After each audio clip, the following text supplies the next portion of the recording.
புதுச்சேரி மாநிலம் திருவண்டார்கோவில் அருகே கொத்தபுரி நத்தம் கிராமத்தில் பழமை வாய்ந்த முத்துமாரியம்மன் கோவில் உள்ளது.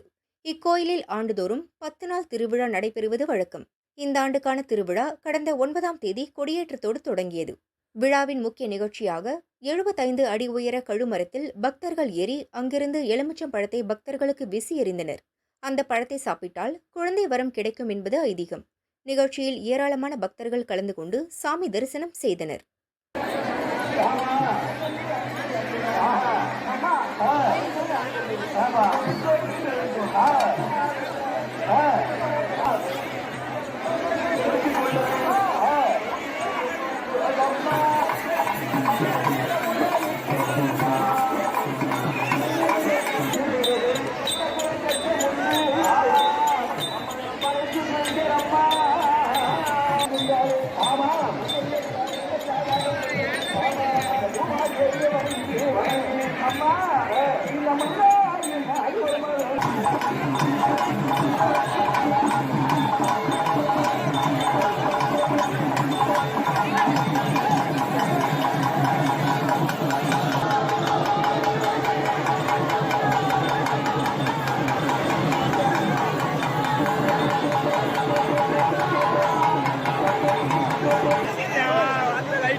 அரைக்கலாம் வைக்கிறோம்மா.